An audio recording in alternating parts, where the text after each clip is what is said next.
Hi everyone, and welcome to our webinar about urban neighborhoods development towards sustainability. Before we will continue on with the introduction of ourselves and the agenda for the webinar, we will start by explaining more about Impactr and the network that we're a part of. Impactr is a global company on a mission to make sustainability mainstream and convert everyone in the world to make a change. Impactr has an app where you can easily make sustainability action by sharing your knowledge or things you find inspiring with others.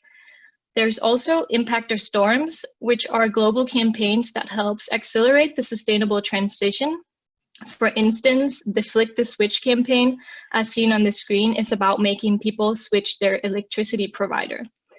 Then there is Impactr TV, which is a storytelling and making data and information relatable. And for instance, this webinar is being recorded right now and will be available on Impactr TV after today. In order to create a pathway for urgent inclusive action, 17 goals have been brought together within one framework as an indivisible and universal whole.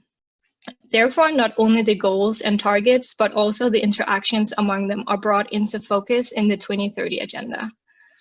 For that reason, we will, in collaboration with Impactr, present the work we did in relation to SDG 11, Sustainable Cities and Communities, which is the SDG focus of today's webinar. And this webinar is presented by Yasna. She is a sustainable design engineer and Impactr expert.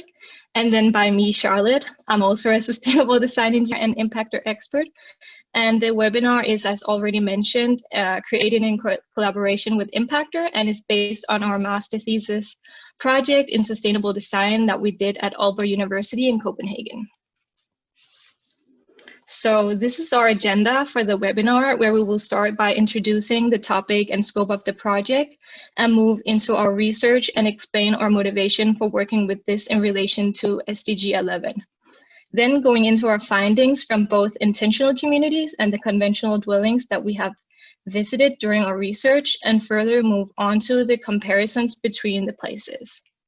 Then we will explain our analysis and how we used it to conceptualize our design game that we named Fællesud, and further move into our results based on our case study. And lastly, we will conclude and sum up on some of the main points, and finally end with some time for questions from the audience. So the scope of the project started with our research of how to develop a more sustainable urban neighborhood by being inspired by intentional communities and the residents' practices inside these.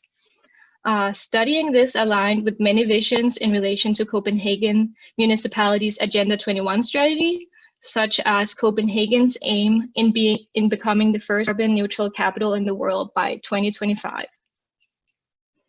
Further, they have a goal to engage all citizens of Copenhagen to take responsibility in achieving a better, greener, cleaner, and healthier Copenhagen for the benefit of everyone, as well as for achieving green growth, which is the basis for improving the quality of life and enhancing urban living. This action plan also stresses the importance of the inclusion of all actors from the public and private institutions, and the participation from the citizens in its attempt of achieving the UN's 17 development goals and being a sustainable city in 2030. And a focused effort of Agenda 21 is to give the possibility to develop and experiment with methods to make citizens involved and have a role in the sustainable development of Copenhagen. The municipality wants to promote initiatives which invite Copenhagen citizens to contribute as active participants to make the citizens co-create and be responsible for the establishment of partnerships that can support new perspectives in ensuring aspiration for the citizens and users of the city. The sustainable development means that citizens have to adopt new habits, as the individual opportunities to act sustainable is not always present.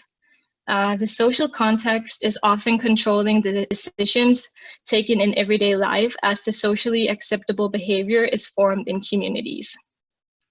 For that reason, we are investigating how the interconnections and dependencies of elements found in practices of sustainable communities can be adopted in a conventional dwelling to develop a more sustainable urban neighborhood. With the selected targets from SDG 11, the municipality of Copenhagen has proposed 5 projects to focus on, one of them being the proposal Fællesskab København, which aim is to achieve a sustainable city by having resilient and connected neighborhoods for the creation of a community city. This inspired us to scope the project within neighborhoods in the urban areas, as we believe that by creating resilient neighborhoods with the community concept and sustainability as a common vision will develop and strengthen the city. And during our desk research, researchers state that active citizens that can understand the nature of social and environmental problems should lead the way because of their capability to build and share engagement about more sustainable visions. For instance, the eco-village movement can offer potential answers on how to create more sustainable communities, as well as diminish the social problems that can be found and caused in modern housing types. We believe that global unsustainable practices are not something that can be changed in a short time span. Therefore, it's important to focus on people's practices through a more experimental approach. The experience of joining a community is a strong motivational factor in relation to being an active citizen. This is supported by a study accomplished by the Technical and Environmental Administration of Copenhagen in 2014, stating that creating a community that emphasizes on co-responsibility between residents becomes vital for the development of a sustainable city. So by studying sustainable communities in terms of practices and facilities, we aim to contribute to the vision of the UN's Sustainable Goal 11, where we focus on the feeling of community because it raises a strong motivational factor which forms an active citizen. The citizens can then be mobilized and act as coalitions when it comes to sustainable transitions and the creation of a more sustainable neighborhoods in the city. The inclusion of citizens also helps to prevent the distinguished social and environmental problems in society, and at the same time, it increases the sustainable urbanization by 2030 and includes the capability for the participatory, integrated, and sustainable human community. And during our field research we did last year during this time, we visited 4 sustainable communities in Region Zealand in Denmark, the 3 eco-villages, Karise Permatopia, Lille, and Munksegård, and the co-housing community Wiboltt. In these places, we carried out interviews, observations, and surveys to explore their everyday practices. And we also joined their guided tours and were invited for a shared dinner in the co-housing community Wiboltt. And from these visits to these 4 communities, we gained findings about social and environmental practices as shown in this table. And it's not intended for any of you in the audience to read through this table. It's only so we can visualize the main points more effectively. So emphasizing that they, among many social activities, have shared dinners, they cook together, and they have daily contact with each other through daily dialogues and meetings. And of the multiple environmental practices, we identified how they all sort their waste in many fractions and share their facilities and resources in terms of clothes, utilities, and equipment. The findings in conventional dwellings show that the practices provide very general activities, which for the most part are done individually. For instance, watching TV and movies, cleaning, cooking, and so on. And the socializing is presumably done outside of the residential space, such as going out with friends, going to the gym, or playing sports.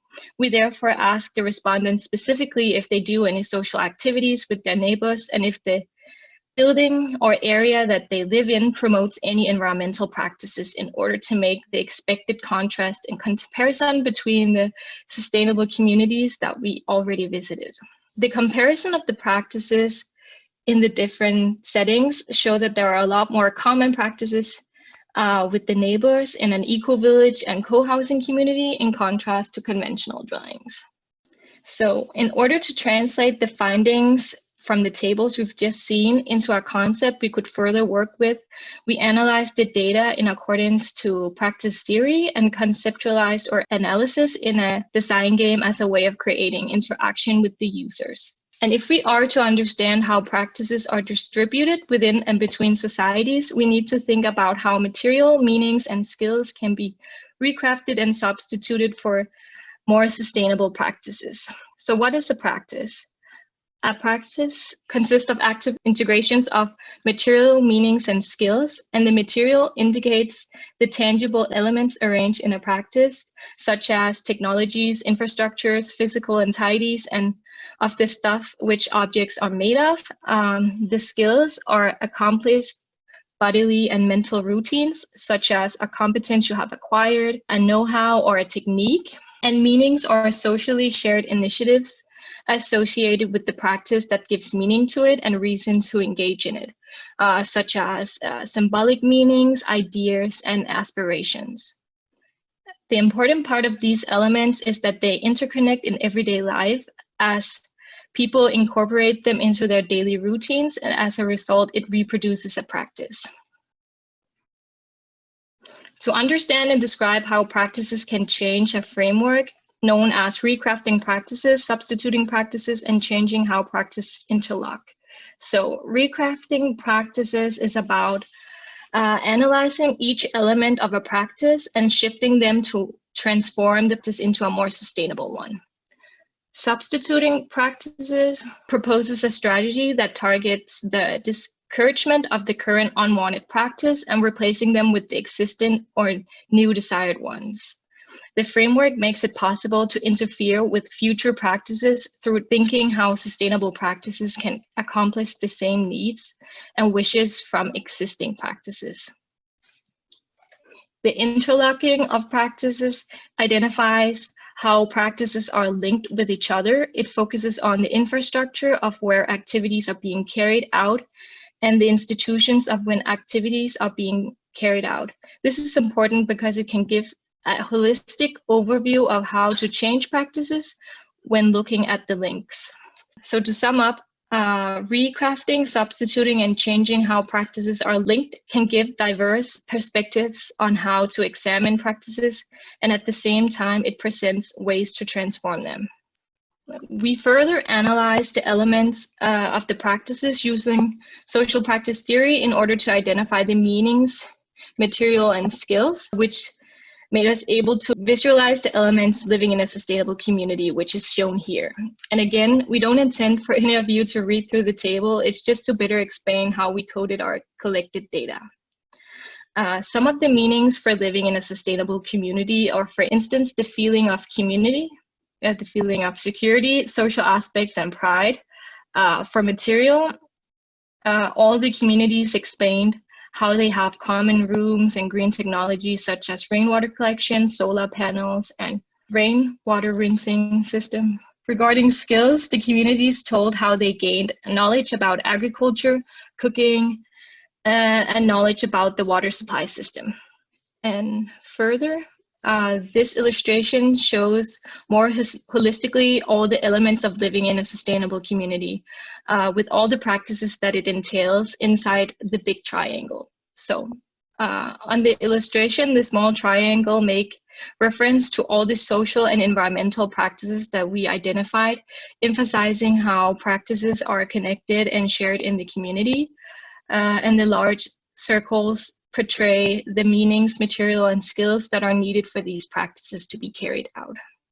So, in order to translate this knowledge to residents in urban neighborhoods, we decided to use design games, both as a way to visualize, communicate, and make complex data more tangible, and as a form of exchange of knowledge and interaction between participants for the purpose of inspiring them through these identified sustainable practices. Design games can have different intentions, as for investigation, to teach design skills, to give authority to the user, or to involve numerous stakeholders. We focus in the third purpose since a design game was made as a tool to engage the residents of an urban neighborhood into a co-design process. Furthermore, negotiations play a key role to agree within the different perspective, competences, and thoughts. A design game also encourages a shared language, encourages creativity, and a curious mindset, enables the participants to visualize possible solutions, and facilitates the roles of the partakers. As the name indicates, design games involve a game and the action of playing. Therefore, it can be related to different kinds of games, especially to board games. As a game itself, all design games have some common aspects as pieces to interact with, rules, a setting, roles and performances, and a playing frame. This playing context is important because it provides a structured exchange of opinions to create empathy and to understand each other's perspective, and eventually to later design a set of solutions.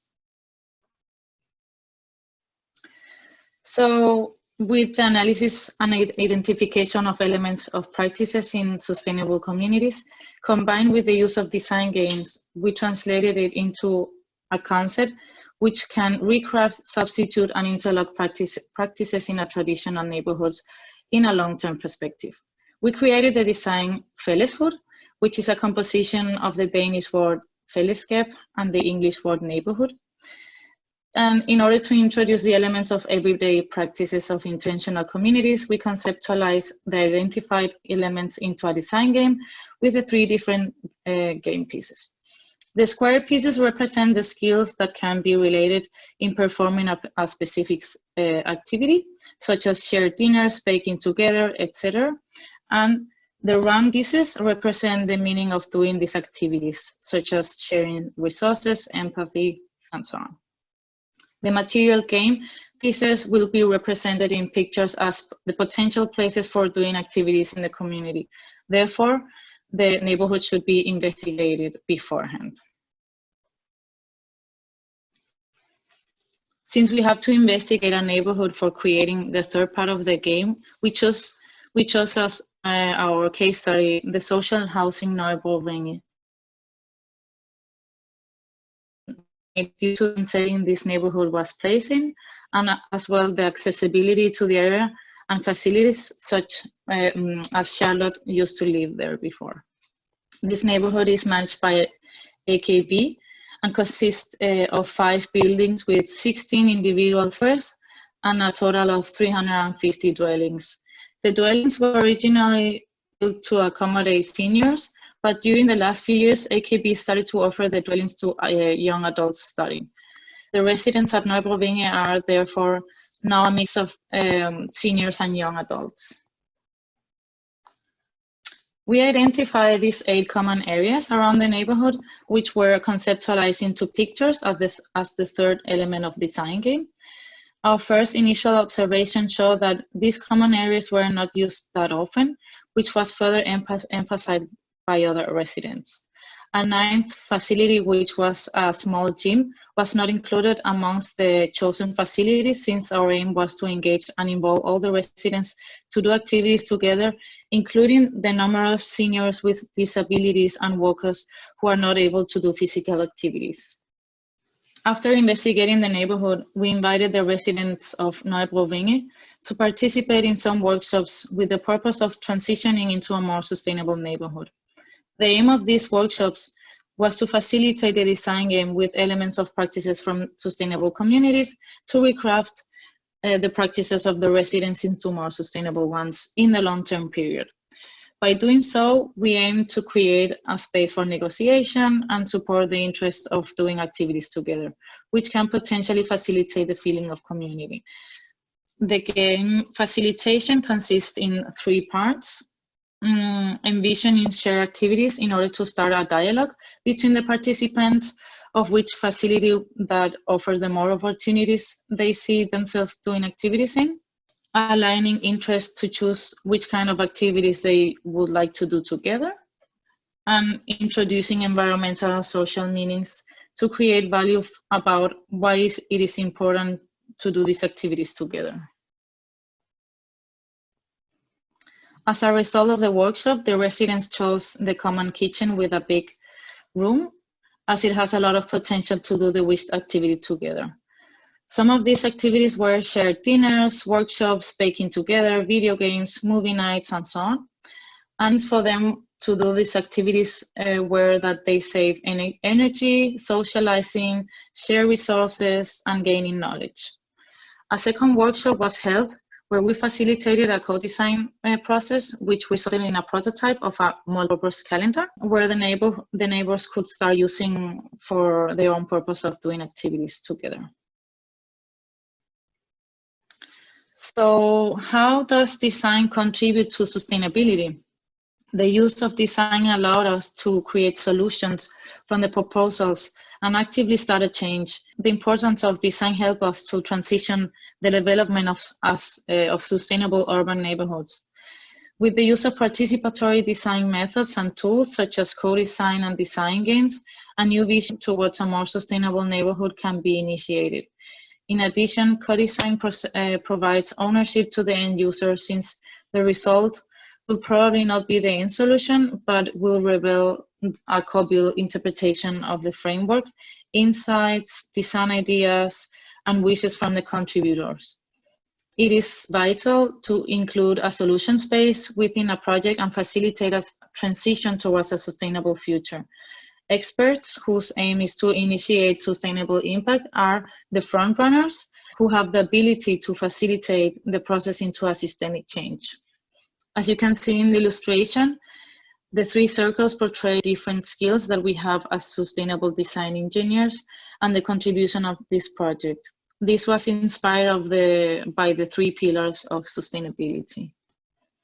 So to sum up some of the main points of this webinar, living in a sustainable community does support and change people's practices into more sustainable ones. Sustainable communities offer common areas that rethink the current system and reconstruct the social practices between humans. So living in a sustainable community does support and change people's practices into more sustainable ones.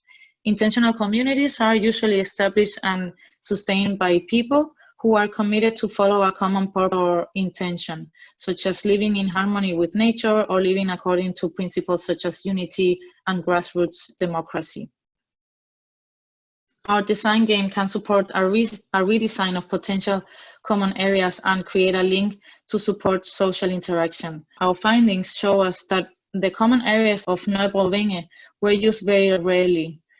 Our concept focused on emphasizing how to use these common areas together. It is through these social interactions that sustainable practices can potentially emerge. The design game can therefore be part of the desired long-term transition towards a more sustainable neighborhood. To make citizens active in the aim of developing a more sustainable city, they must have a purpose that gives them motivation. We explore this by experimenting with the community concept, as we know from multiple sources that being part of a community is a strong motivational factor. Being an active citizen and creating communities with emphasis on co-responsibility between residents is essential for developing a sustainable city. Our findings support these descriptions, as we identified that social interaction, common values, visions, and security are amongst the strongest motivational factors when it comes to community living. The community concept helps citizens to become more sustainable because a community helps inspire and influence members through a common vision. The community concept therefore contributes to the sustainable development of the community because of the shared resources. Having shared dinners together can also lower the consumption in households because of having one stove cooking for 17 people rather than 17 individual stove cooking will, in the long run, have a positive impact in the environment. At the same time, it gives a reason for social interaction, which makes environmental awareness prosper. So this is it, and thank you for your time. This is the end of the webinar. We will wait a few minutes if some of you have some questions for us. So one question is, how did we select the people that participated? Did they volunteer, or did they get did we get everybody in a specific house to participate? No, actually we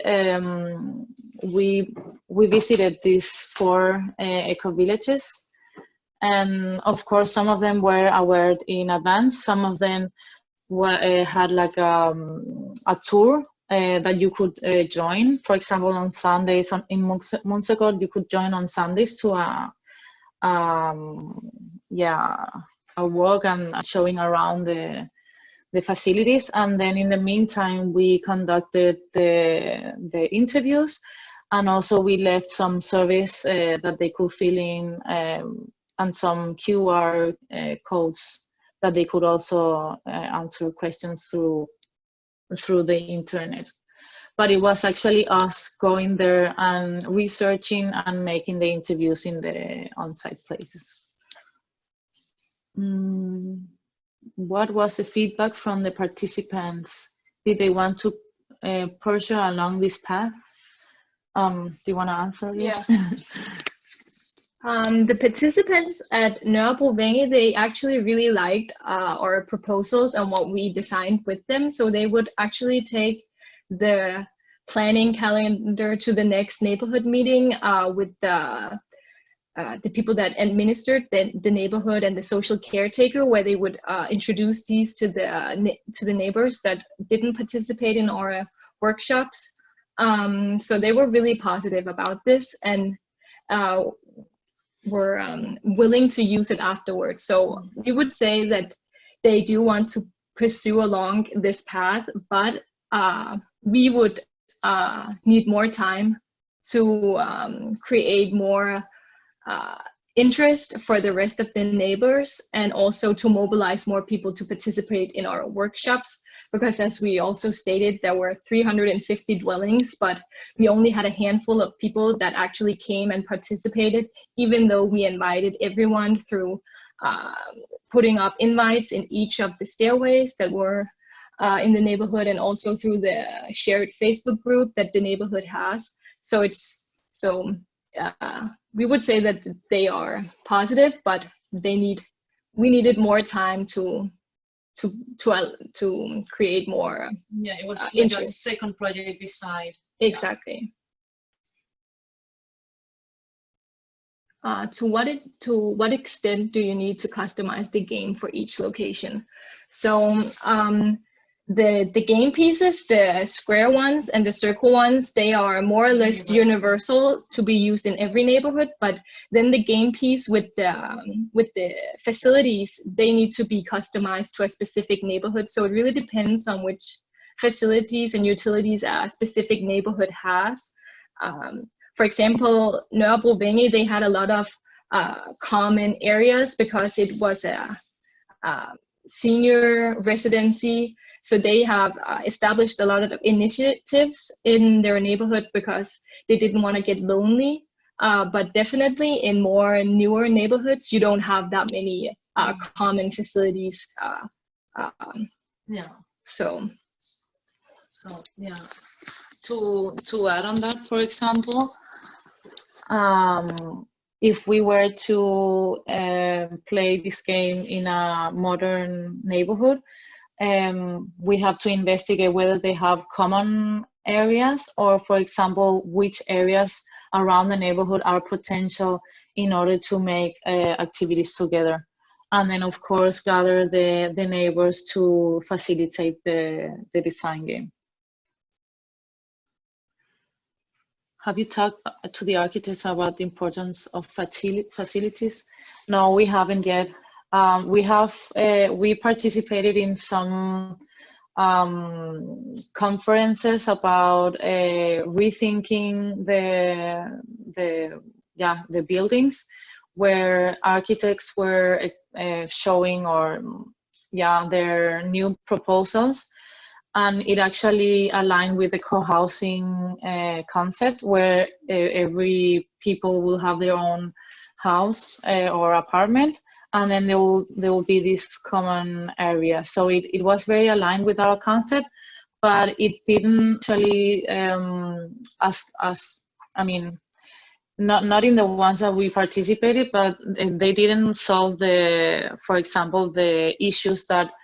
What about the modern already built neighborhoods which don't have any common area? How can we solve that? So I think our design game, it's a very good concept that will help them, or help in general rethink these already existing buildings. And of course, we support like the new construction of the co-housing concept, because yeah, that's more aligned with community, a sustainable urban sustainable community.